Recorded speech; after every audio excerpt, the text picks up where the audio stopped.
Assalamualaikum warahmatullahi wabarakatuh.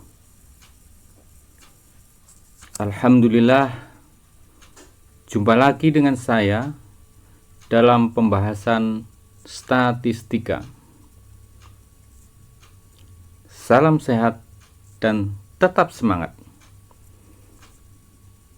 Pada pertemuan kita kali ini, kita akan membahas tentang ukuran tendensi sentral atau yang sering dikenal dengan nama ukuran pemusatan. Sebelum kita mulai, mari kita awali dengan membaca basmalah. Bismillahirrahmanirrahim. Dalam pembahasan kita kali ini terkait dengan ukuran tendensi sentral, ada 3 buah pengukuran yang nanti akan kita bahas. Yang pertama adalah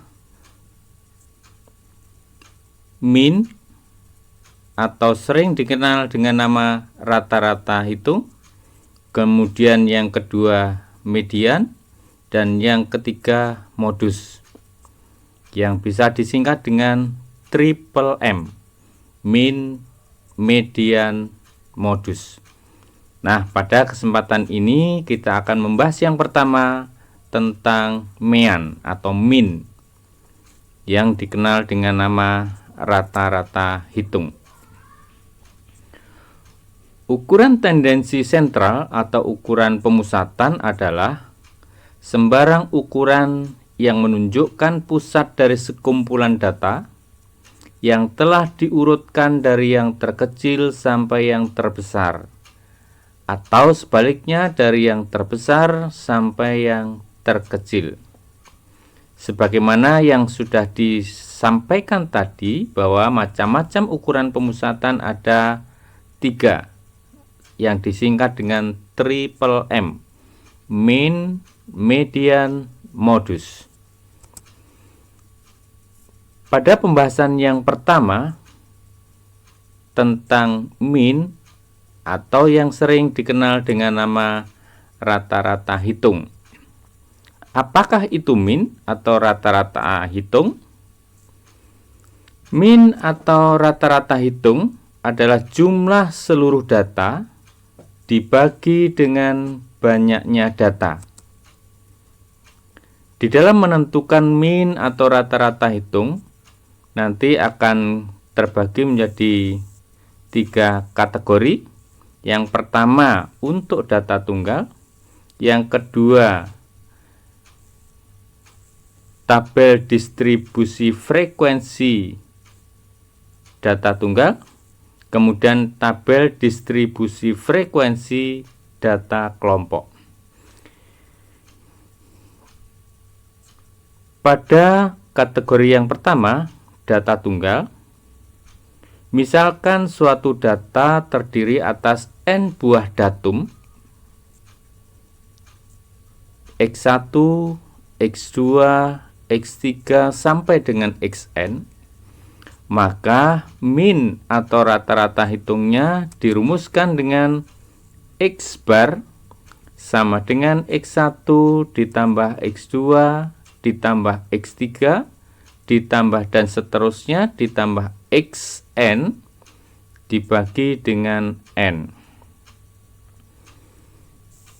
Atau dapat pula disingkat menjadi X bar sama dengan sigma X dibagi N. Jadi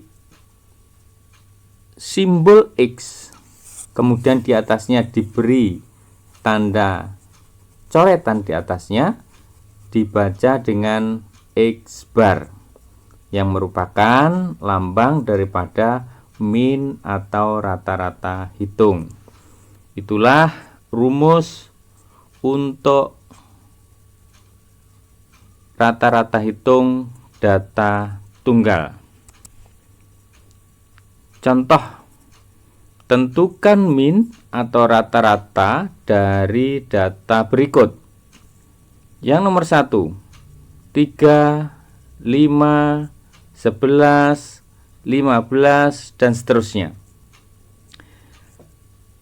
Sebagaimana rumus yang disampaikan di awal, maka rata-rata hitung atau min untuk contoh yang pertama, X bar sama dengan sigma X dibagi N. Sigma X itu adalah jumlah dari seluruh data ini. 3 ditambah 5 ditambah 11 ditambah 15 sampai datum 1. Nah, banyaknya data ini dinamakan dengan N. 1, 2, 3, 4, 5, 6, 7, 8, 9. Sehingga N-nya 9. Jikalau kita hitung, maka diperoleh 58 dibagi 9 sama dengan 6,44. Dengan demikian, rata-rata atau min dari contoh nomor 1 adalah 6,44.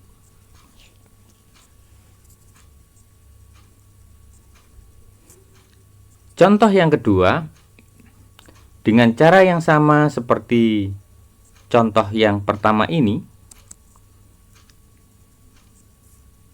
maka X barnya sama dengan sigma X dibagi N. Sigma X merupakan jumlah seluruh nilai ini.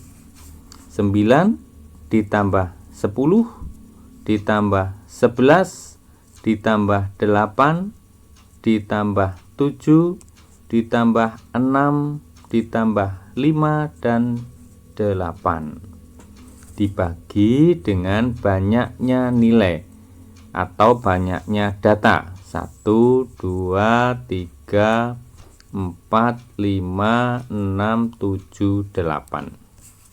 Kemudian kita jumlahkan, diperoleh X bar atau rata-rata hitung sama dengan 64 dibagi 8 sama dengan 8. Nah, perlu kalian ketahui dan pahami bahwasanya jikalau dalam soal disebutkan dengan rata-rata saja, maka yang dimaksudkan adalah rata-rata hitung.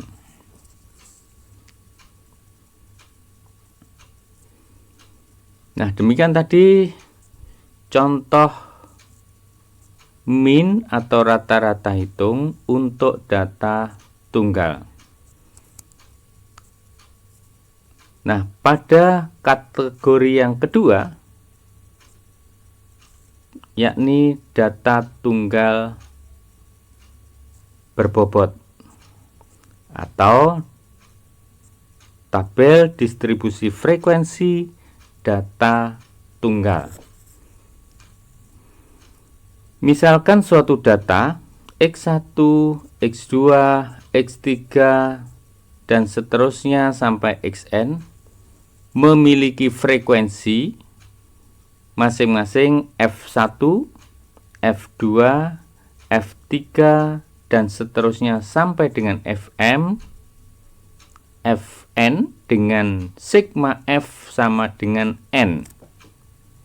Maka min atau rata-rata hitung dari data tersebut dapat dirumuskan dengan X bar sama dengan F1 X1 ditambah F2 X2 ditambah F3 X3 ditambah dan seterusnya ditambah Fn kali Xn per F1 ditambah F2 ditambah F3 ditambah dan seterusnya ditambah Fn. Rumus di atas dapat disingkat menjadi X bar sama dengan sigma F kali X dibagi N. Contoh, tentukan min atau rata-rata hitung dari data berikut. Nilai 5, frekuensinya 3, untuk nilai 6 frekuensinya 7, nilai 7 frekuensinya 9, dan seterusnya. Nah, untuk menyelesaikan atau menghitung nilai rata-rata dari tabel distribusi frekuensi data tunggal, maka kita harus melengkapi tabel tersebut sesuai dengan kebutuhan rumus.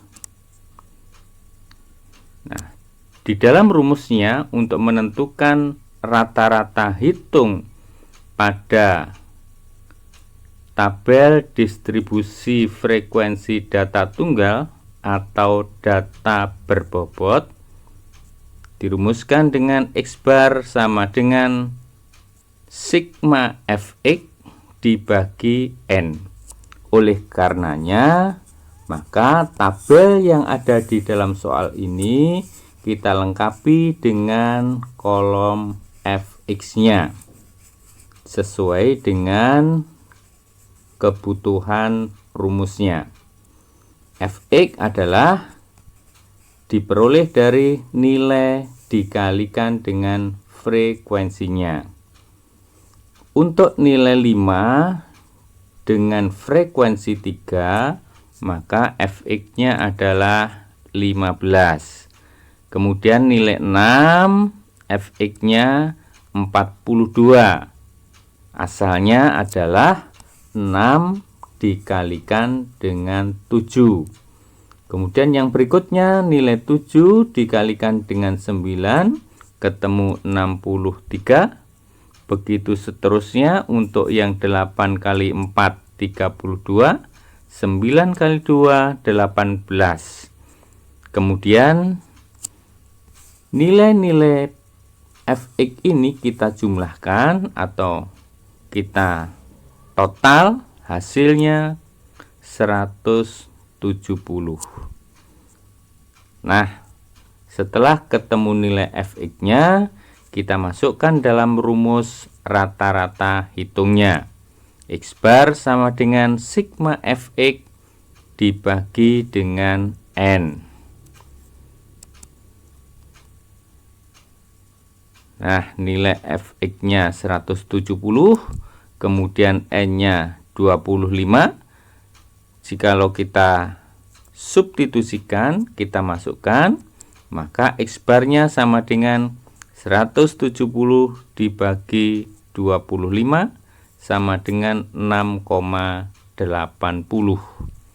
Nah, itulah rata-rata hitung atau min dari tabel distribusi frekuensi data tunggal.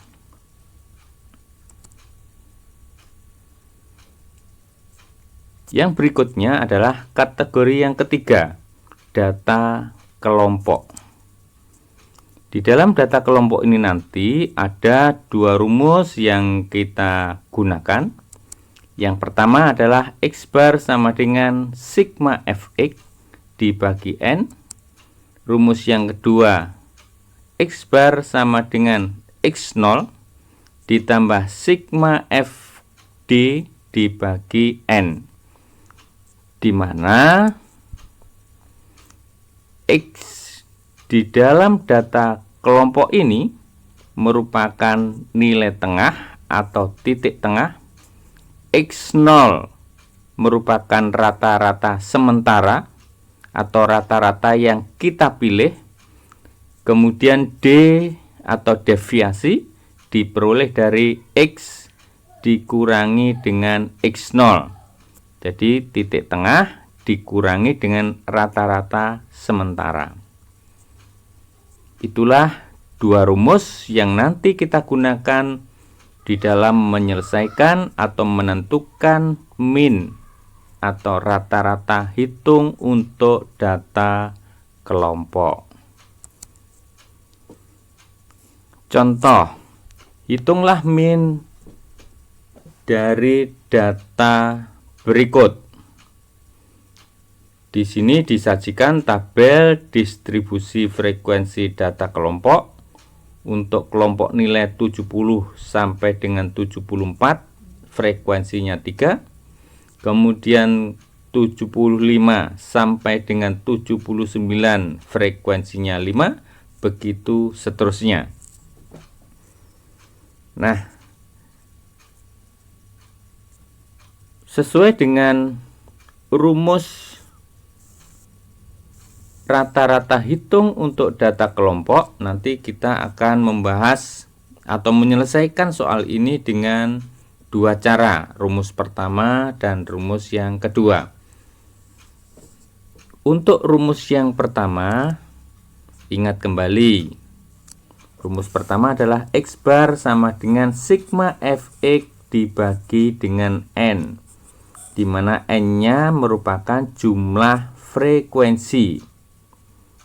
Nah, oleh karena itu nanti tabel soal tadi harus kita lengkapi sesuai dengan kebutuhan rumus yang pertama, yakni menambah satu kolom untuk menentukan nilai Fx-nya ini. Nah, ini soal yang tadi. Kemudian dari soal ini kita lengkapi atau kita tambah satu kolom untuk kolomnya Fx, sedangkan X-nya merupakan titik tengah. Nah, oleh karena itu nanti kita tambahkan untuk kolom titik tengah sebelum kita menentukan nilai Fx-nya.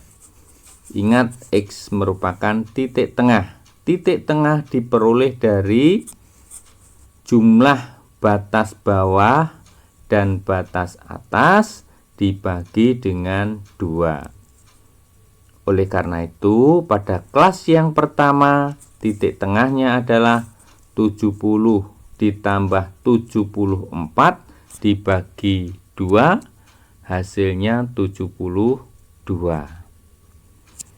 Nah, kalau sudah ketemu titik tengah yang pertama, untuk menentukan titik tengah berikutnya, boleh tidak menghitung berdasarkan jumlah batas kelas. Kalau kalian perhatikan, selisih dari batas kelas yang berurutan ini adalah 5. Perhatikan nilai yang berada di sebelah kiri, 70 ke 75, selisihnya 5. 75 ke 80, selisihnya 5. 80 ke 85, selisihnya 5. Begitu seterusnya. Oleh karena itu, untuk menentukan titik tengah pada kelas kedua bisa diperoleh dari 72 ditambah dengan selisihnya tadi 5, sehingga diperoleh 77.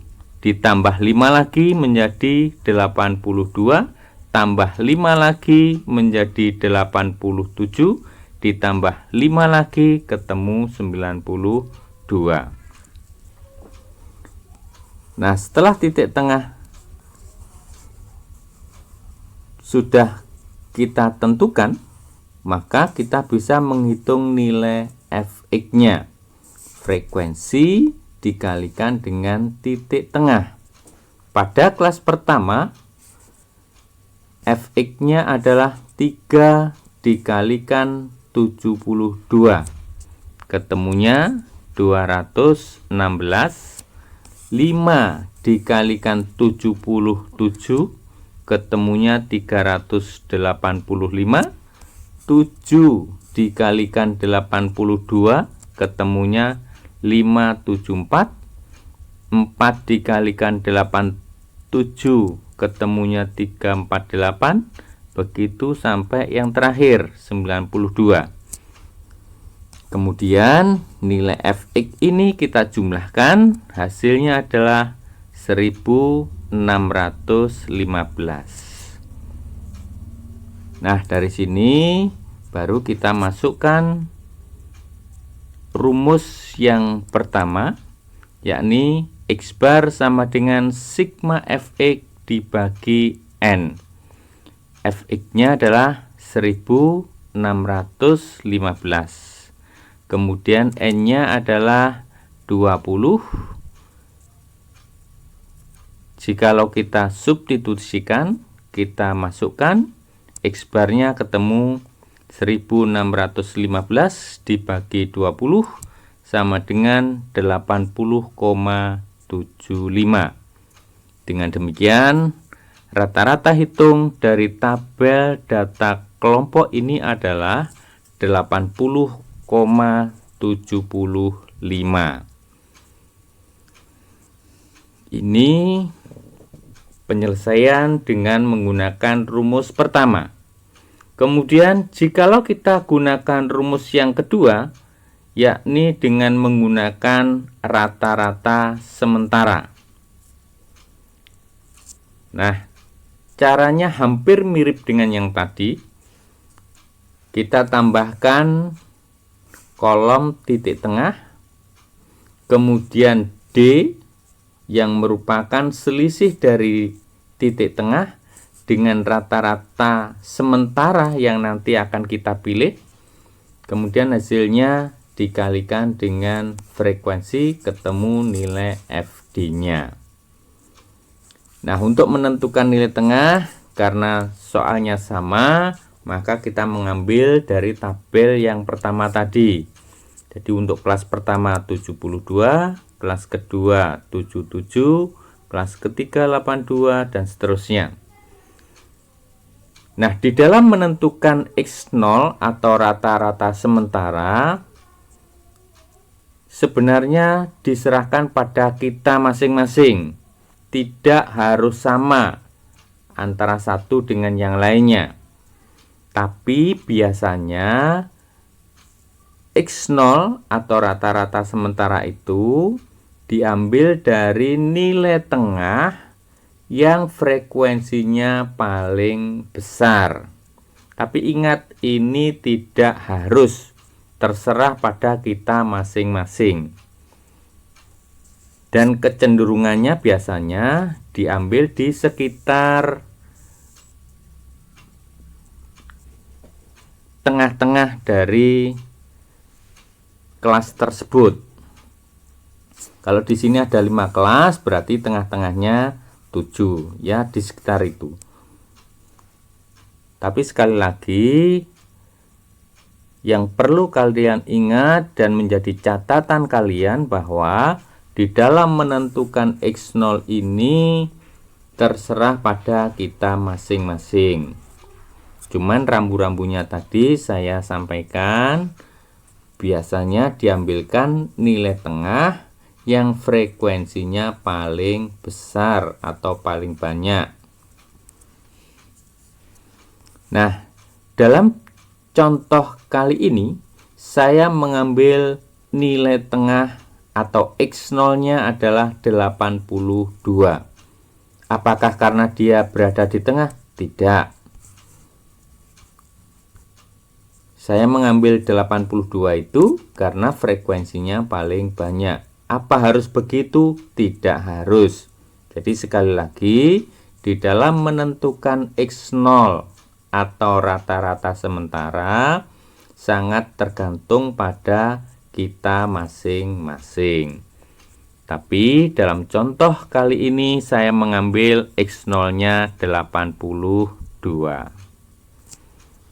Nah, jikalau nilai X0 ini saya masukkan dalam kolomnya D, maka D-nya menjadi X dikurangi 82. Ingat, X ini adalah nilai tengah atau titik tengah dari masing-masing kelas. Oleh karena itu, pada kelas pertama nilai D-nya adalah 72 dikurangi 82. Ketemunya adalah min 10. Kelas kedua 77 dikurangi 82. Ketemunya min 5. Kemudian 82 dikurangi 82. Ketemunya 0. Kemudian 87 untuk kelas yang keempat dikurangi 82 hasilnya 5, dan 92 untuk kelas terakhir dikurangi 82 hasilnya 10. Nah, nilai D ini nanti dikalikan dengan frekuensinya, ketemulah nilai FD-nya. Dengan demikian, FD untuk kelas pertama adalah 3 dikalikan min 10, hasilnya min 30. Kemudian yang kedua 5 dikalikan min 5, hasilnya min 25.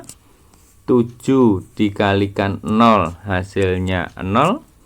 4 dikalikan 5, hasilnya 20. 1 dikalikan 10, hasilnya 10. Kemudian FD-nya ini kita jumlahkan. Nah, untuk yang positif 20 ditambah 10 adalah 30. Kalau kita jumlahkan dengan ini hasilnya 0. Sehingga jumlah total FD-nya adalah min 25. Nah, setelah itu kita masukkan dalam rumus kedua, yakni X bar sama dengan X0 ditambah sigma FD, mestinya sigma FD ya. Sekali lagi, ini sigma F kali D dibagi N. Ingat, X0-nya merupakan titik tengah, yang dalam hal ini tadi kita mengambil 82, kemudian FD-nya min 25, N-nya 20. Jikalau kita substitusikan, maka akan diperoleh X bar sama dengan 82 ditambah min 25 dibagi 20 sama dengan 82 dikurangi 1,25 sama dengan 80,75. Nah, ternyata antara rumus 1 dan rumus 2 hasilnya sama. Nah, demikian tadi 3 kategori di dalam menghitung rata-rata hitung atau min. Kategori pertama adalah data tunggal, kategori kedua data berbobot atau tabel distribusi frekuensi data tunggal, yang ketiga adalah data kelompok. Jadi ada 3 kategori yang sudah kita bahas bersama di dalam menentukan rata-rata hitung.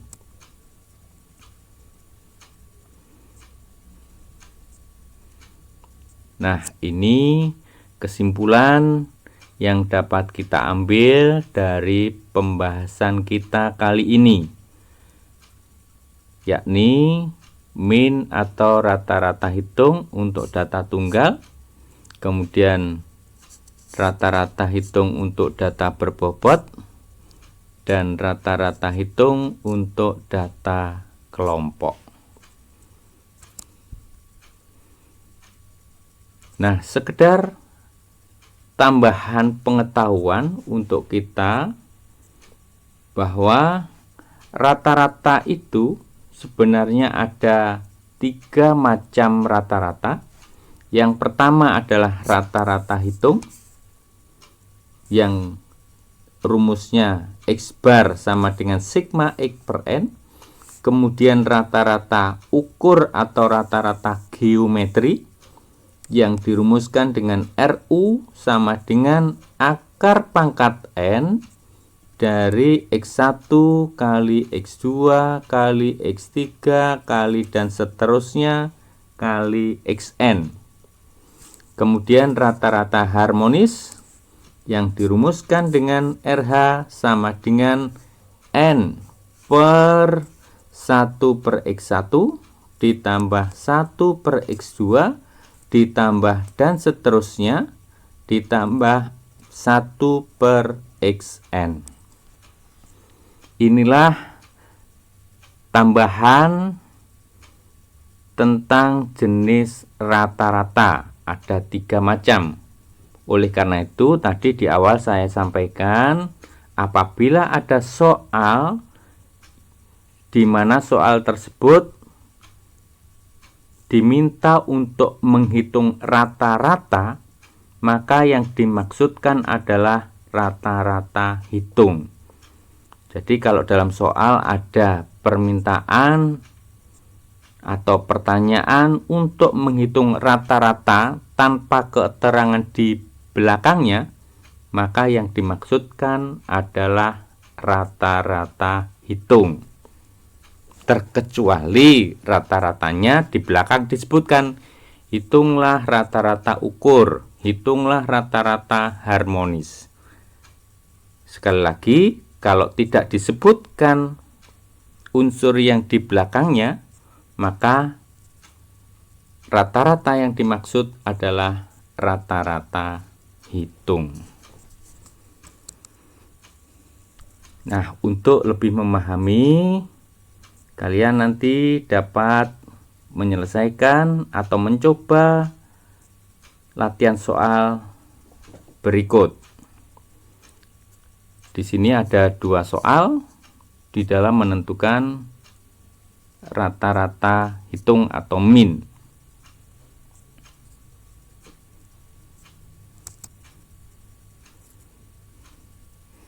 Nah, demikian yang kita bahas pada kali ini tentang rata-rata hitung atau MEAN. Terima kasih. Mudah-mudahan ada guna dan faedahnya. Wassalamualaikum warahmatullahi wabarakatuh.